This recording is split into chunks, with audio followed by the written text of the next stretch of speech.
BJP চৰকাৰখনে আমাৰ জুবিন দাক ছিংগাপুৰলৈ মাতি নি ছিংগাপুৰত হত্যাৰ মুখলৈ ঠেলি দিলে। তাৰ পাছত যদি এতিয়া আশীৰ্বাদ যিজন মুখ্যমন্ত্ৰীয়ে চৰকাৰী স্কুল বন্ধ কৰি মদৰ দোকান খোলে তেওঁক ৰাইজে আশীৰ্বাদ নিদিয়ে।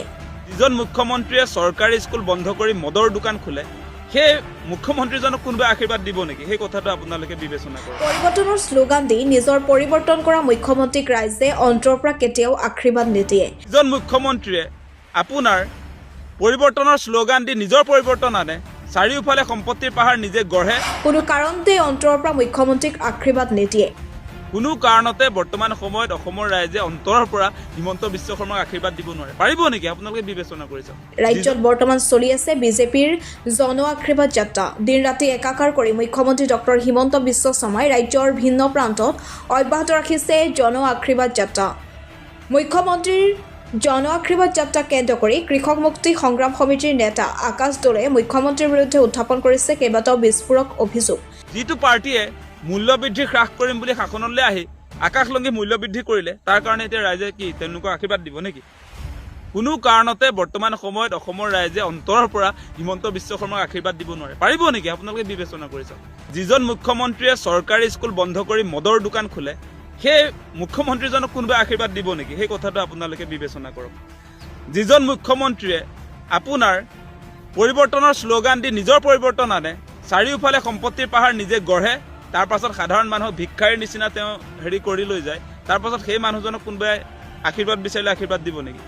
সেই কথাটো আপোনালোকে বিবেচনা কৰক। যিটো পাৰ্টীয়ে বিদেশী খেদিম বুলি আহিছিলে সেই পাৰ্টীয়ে অসমত জাপি দি আচলতে বিদেশীক স্বদেশী কৰিলে, সেই পাৰ্টীক কি কাৰণে অসমৰ ৰাইজে আচলতে আশীৰ্বাদ দিব? অসমৰ জাতীয় আন্দোলন আছিলে আন্দোলনটো। গতিকে অসমৰ জাতীয় আন্দোলনটোক নৎসাত কৰি জাপি দিয়াই বিজেপি চৰকাৰক হিমন্ত বিশ্ব শৰ্মাক কোনোবাই আশীৰ্বাদ দিব নেকি সঁচা অন্তৰেৰে? সেইটোতো কেতিয়াও হ'ব নোৱাৰে। কাৰণ আন্দোলনত 5জন তেজাল যুৱকক হিমন্ত বিশ্ব শৰ্মাৰ নিৰ্দেশত গুলীয়াই হত্যা কৰা হৈছে, আৰু সেই মানুহজনে এতিয়া ৰাইজৰ মাজলৈ গ'লে আপোনাৰ কোনোবাই আশীৰ্বাদ দিব নেকি? আপোনালোকে বিবেচনা কৰক সেই কথা বতৰাবিলাক। আজি এই বিজেপি চৰকাৰখনে আমাৰ জুবিন দাক ছিংগাপুৰলৈ মাতি নি ছিংগাপুৰত হত্যাৰ মুখলৈ ঠেলি দিলে। তাৰ পাছত যদি এতিয়া আশীৰ্বাদ বিচাৰি তেওঁলোক যায়, তেতিয়াহ'লে কোনোবাই আশীৰ্বাদ দিব নেকি? কোনেওতো নিদিয়ে।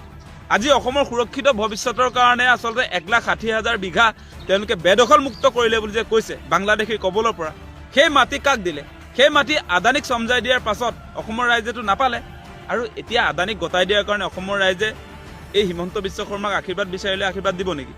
আপোনালোকে বিবেচনা কৰক। আজি মুখ্যমন্ত্ৰীৰ বিৰুদ্ধে উত্থাপন কৰা অভিযোগ কিমানখিনি গ্ৰহণযোগ্য সেয়া ৰাজ্যৰ বিবেচনাধীন, কিন্তু জন আশীৰ্বাদ যাত্ৰা কিমানখিনি লাভদায়ক হ'ব সেয়াই এক উল্লেখযোগ্য বিষয়। News desk report, top idea প্ৰ'।